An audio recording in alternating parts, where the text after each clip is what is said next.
सीहोर में 3 बेटों के होते हुए भी एक बुजुर्ग मां को अपने जीवन यापन के लिए परेशान होना पड़ रहा है।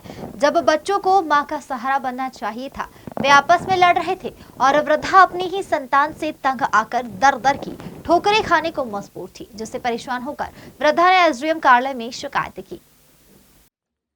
दरअसल जिला मुख्यालय के मुर्दी मोहल्लागंज में रहने वाली वृद्धा मीराबाई ने सीहोर एसडीएम तन्मय वर्मा के पास जीवन यापन के लिए भरण पोषण का आवेदन दिया था।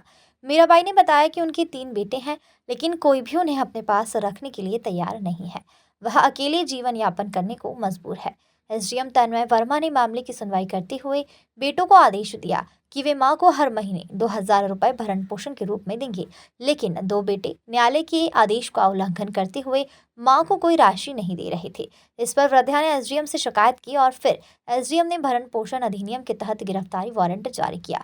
पुलिस ने एक बेटे को गिरफ्तार कर जेल भेज दिया, जबकि बाकी 2 बेटे को न्यायालय में उपस्थित होने का आदेश दिया गया है। एसडीएम कोर्ट में मामला चल रहा था आप लोगों का, क्या था ये पूरा मामला? हमारा ये भरण पोषण का क्या तीनों बच्चों में मैंने 3 लड़के हैं, 3 लड़के हैं, मतलब 2,000 रुपये एसडीएम साहब ने आदेश दिया। फिर क्या हुआ? तो एक दे रहा है, 2 नहीं दे रहे थे, और एक बड़ा वाला दे रहा है, मतलब कभी 1000 रुपये डालता, कभी 500 रुपये। फिर अब चल रहा है उनका, और छोटा वाले ने नहीं दिया, मतलब एक भी, और वो कहता मैं दूंगा नहीं, मैं जेल में जाऊंगा। आपके कितने बच्चे हैं? मेरे 4 हैं।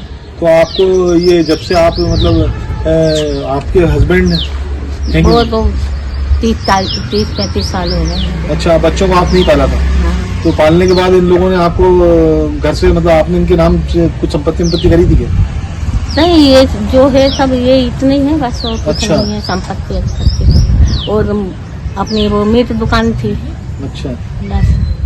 तो बच्चे आपको पालन पोषण का पैसा नहीं दे रहे थे? हाँ, वो कहते थे कि हम 1 रुपया नहीं देंगे तुमको। अच्छा, खाना वगैरह कहाँ खाते हैं? खाना वो एक दे रहा है ना, तो वो खा रहा, हम खुद बना के खाते हैं। तो एसडीएम साहब से आपने शिकायत की? हाँ। कितने साल हो गए आपको केस लड़ते?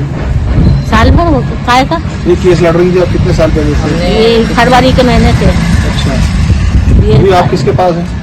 हम अकेले ही हैं, हम ये पोता के साथ रहते हैं। वो ये घर में कब्जा करना चाह रहा था लड़का। अच्छा, क्या नाम है उनका? उसका भरत, और कह रहा था कि तोड़ के बना दो, तोड़ के इसको बनाएंगे। उनने 2 बच्चे की माँ को लेके आया था, 2 लड़की हैं उनकी, उन्हें भगा के लेके आए थे एक औरत को। अच्छा, तो ये भैया कौन से बच्चे का लगा? दूसरे नंबर का। इसके पापा दे रहे हैं आपको? हाँ। भरण पोषण एक्ट में एक प्रकरण जो सामने आया है, एक महिला ने शिकायत की थी, उसके बाद उनके बेटे को जेल भेजा गया है, क्या है?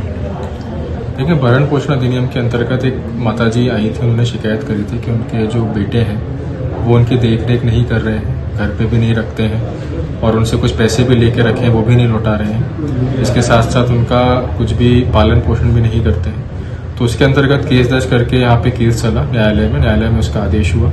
माताजी के पैसे भी वापस दिलवाए गए। इसके साथ साथ उनके जो बेटे हैं उनको भी ये आदेशित किया गया कि आप प्रति माह इनको कुछ पैसे देंगे, जिससे इनका रहन सहन चलता रहे माताजी का। तो उसी के पालन में माताजी ने दोबारा जब शिकायत करी कि उनके जो बेटे हैं वो उनको भरण पोषण नहीं दे रहे हैं, आदेश का पालन नहीं कर रहे हैं, तो उसके बाद बेटों के ऊपर कार्रवाई की गई। उसमें से एक बेटे को जेल भेजा गया।